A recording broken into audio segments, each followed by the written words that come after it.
Hello, it is Dr. Chris Raquel. I am back again with a video for today. Today is day 6 of our 21 days of change of 2024. So I'm glad you are sticking with me still. We are going to get right into it. We're on Proverbs 6. This is the New International Version, although my favorite version is the New King James or the King James Version of the Bible, but we're going to stick with this Bible. So yesterday we talked about warning against adultery.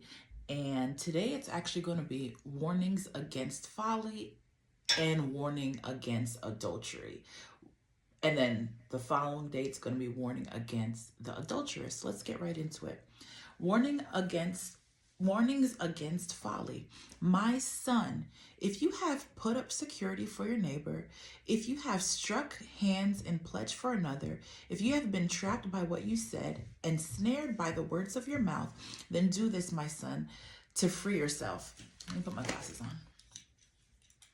So right now, we just talked about a lot of different things that people might have done that are not good, and now how we can get out of that. Since you have fallen to your neighbor's hands, go and humble yourself. Press your plea with your neighbor. Allow no sleep to your eyes, no slumber to your eyelids. Free yourself like a gazelle from the hand of the hunter, like a bird from the snare of the fowler. Go to the ant, you sluggard. Consider its ways and be wise. Talking about the ant, it has no commander, no overseer or ruler, yet it stores its provisions in summer and gathers its food at harvest. How long will you lie there, you sluggard? When will you get up from your sleep? A little sleep, a little slumber, a little folding of the hands to rest. So,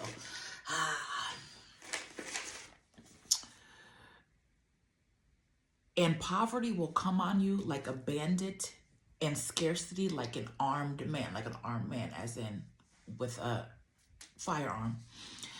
A scoundrel and villain who goes about with a corrupt mouth, who winks with his eye, signals with his feet. Signals with your feet, that means like you're giving like a code, a sign with your foot to someone else who knows to go and do a bad thing. And motions with his finger, like, yeah, over there. Who plots evil with deceit in his heart. He always stirs up dissension, like trying to cause some type of division, incite violence.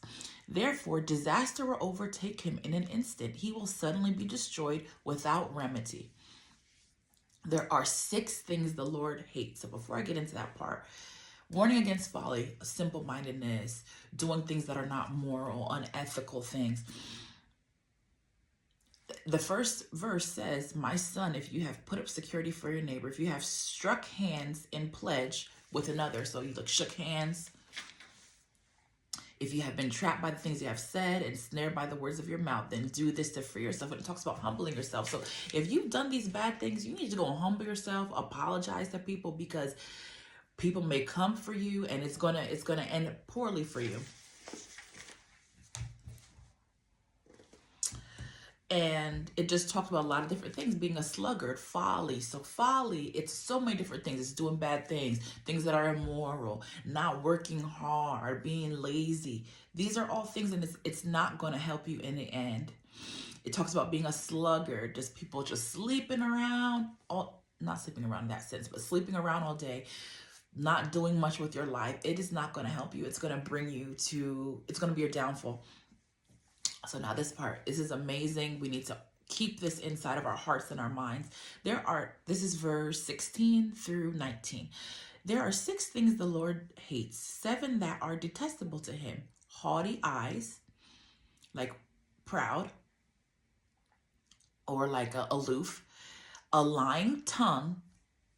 Tell the truth. That is so important. When things are hard, tell the truth still, because if you don't tell the truth when things are hard, you're going to tell lies when things are easy. Basically, what I'm trying to say is tell the truth for anything, small things, big things, because if you start lying, if you start saying, well, that's a major thing, I can't tell the truth, now you're going to not tell the truth. Anytime there's something serious, anytime there's something small, don't tell white lies. One thing that I've learned over time, over the years, even like joking and telling lies to joke, I kind of got out of that. I'm not somebody who I should say I do my best to follow God's word and to be honest. But I realized in my mind, you know, if you want to continue, that's on you. But for me, I felt convicted, like even joking with people to like trick them and like make them feel something, like something funny. I got out of that too because I realized, oh, that's not so nice to even joke with people. Why? Because essentially you're lying, but you're making it a joke. So I felt convicted, and I've, for the most part, stopped doing those things. In terms of, not saying I was someone who always jokes with people and like tricks people, you know, or punks people like the show, but every now and then, you know, you sometimes just make up a little joke to trick somebody. I for the most part stopped doing that because I didn't really feel like that. I felt like that was a subset of lying in a sense. Okay, so those were the first two things. Haughty eyes, somebody who's proud. A lying tongue.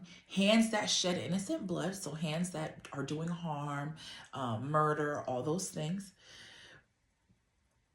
A heart that devises wicked schemes. So this is one thing I talk with people around me sometimes. I always say, we do not know, the Bible says this as well, we don't know what's in someone's heart. There are people, there are people who feel comfortable trusting other people in a sense, but me, I always think even though it might not be a wicked scheme, I have no idea what someone is really thinking. So I could be the most genuine person in the world, and what's inside my heart, I speak from my mouth. I understand that not everybody's like that. Not everyone is going to be forthright in their thinking, in their thoughts, in their heart, and say those things out loud. Sometimes people say things because they don't want the other person to feel bad, or they want to have favor with someone. Based on the person I am, I understand that because I am honest, because I usually speak what is in my heart, there's going to be people who may not mesh with that type of personality, right? And of course, you're saying the truth in love.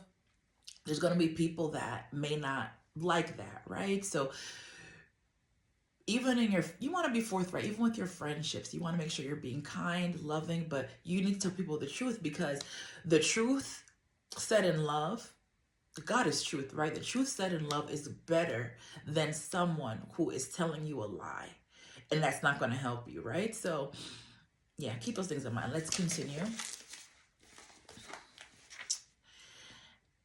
So we've gotten to 4 of the 7 things that the Lord detests. So the 5th one is feet that are quick to rush into evil. So people that are running for gossip, people that are running to spread bad news, people that are running to participate in negativity, perversity. God hates those things.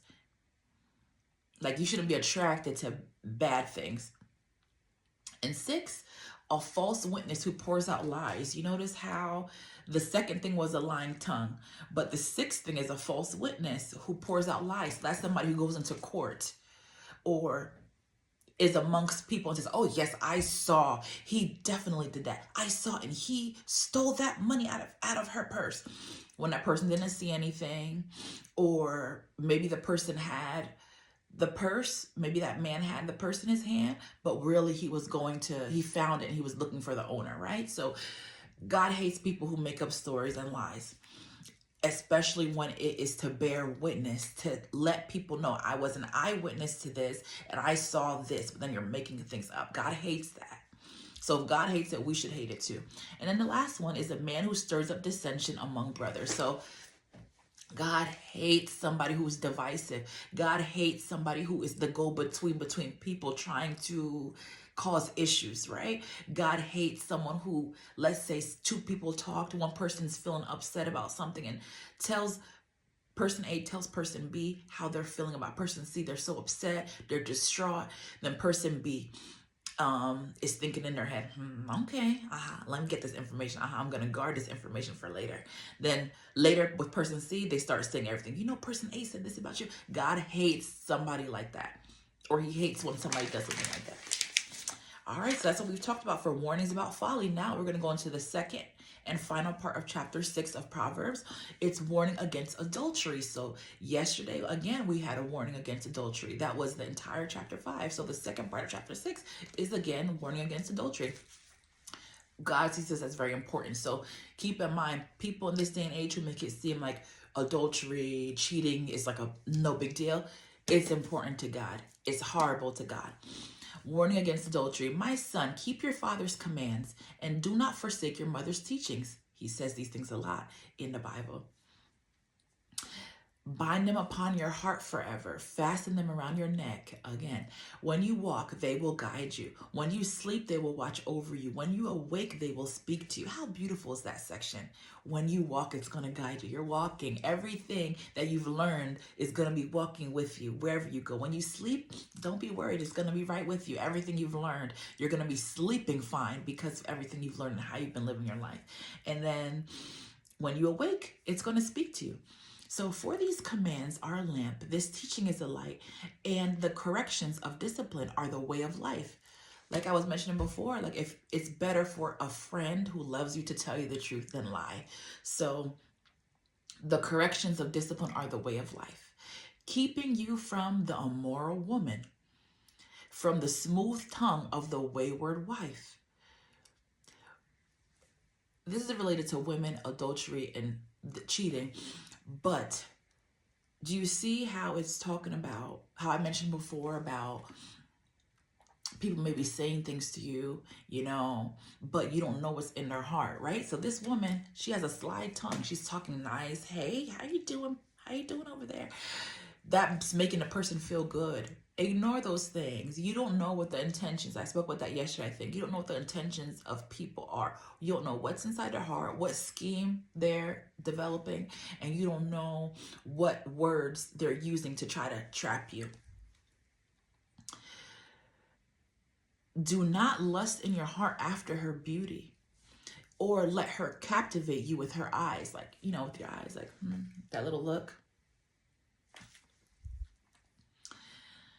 For the prostitute reduces you to a loaf of bread, and the adulteress preys upon your very life. So that's saying a woman who, let's say she's looking for payment for what she's doing, she's doing what she has to win you, her beauty, how she's beautified herself. She's looking at you as money, right? She's looking at you like, gimme. This is what I have to do to get money. I want money. She's not interested in you, is basically what it's saying. Can a man scoop fire into his lap without his clothes being burned? Can a man walk on hot coals without his feet being scorched? So that verse 27 about the man scooping fire into his lap without his clothes being burned, that immediately made me think about diseases, right?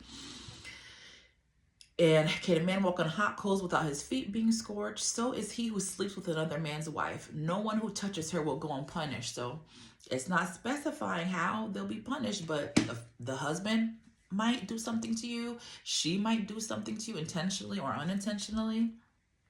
Men, do not despise a thief if he steals to satisfy his hunger when he is starving.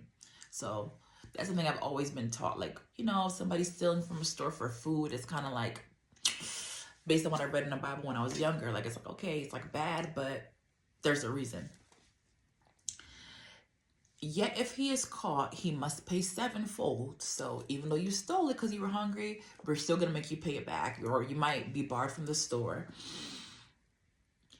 But a man who commits adultery lacks judgment. Whoever does so destroys himself.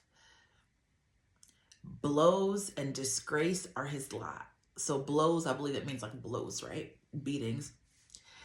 So you're gonna be a disgrace, and his shame will never be wiped away. So I don't know if that's still the case in this day and age, but this is the truth based on what the Bible says. Like, your shame is wiped away. You're going to participate. These people you're married. You went before God. You said that you want to love this person forever.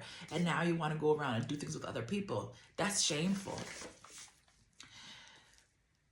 Okay, so now it gets to the part I mentioned. You don't know what someone's going to do to them, right? So Let's read that part again. So verse 33, and then we're going to end at 35. That's the last verse. Blows and disgrace are his lot, and his shame will never be wiped away. So blows from that husband. For jealousy arouses a husband's fury, and he will show no mercy when he takes revenge. So you're probably going to lose your life there. He will not accept any compensation.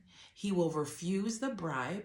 So you can't say, I'll pay you back for this. Please, I'm so sorry. Or, hey, okay, I'll do this for you, you know, as a bribe. However great it is. So he will not accept any compensation. He will refuse the bribe, however great it is. It might be $10 million. If that was his wife and you did those things that you weren't supposed to do with her, don't be surprised. Just like we've seen these cases, I'm sure you've seen them, where ladies or men, there was some sort of cheating going on, and then somebody in a crime of passion murders the person. So murders the person who was cheating with their spouse. So be careful of those things. So let me know what you think about that. I really think Proverbs is continuing to help us, speak to us, teach us how to live our lives. So one thing that I think is so important, and what I'm speaking to myself with, is it's so important to read our Bible, because we see so many things, we read so many things. There's so many things that come across our emails, things like that, in regards to, like, let's say, new job. You've applied to jobs, you're looking up job descriptions, you look up how you're going to perform in the job interview, what skills you need. You update your resume, what skills you're going to need to perform in that job interview, or in that job if you actually get called back to come in for that job. So you see how we look up things that we have to do, what we have to do to learn, what degrees we need, what certificates we need, and we learn those things to be able to do well in the field of the career that we want. That's what we have to do with the Bible. The career is applicable to our life. The same way that we go about trying to gain skills for that job, we need to gain skills for our life, right?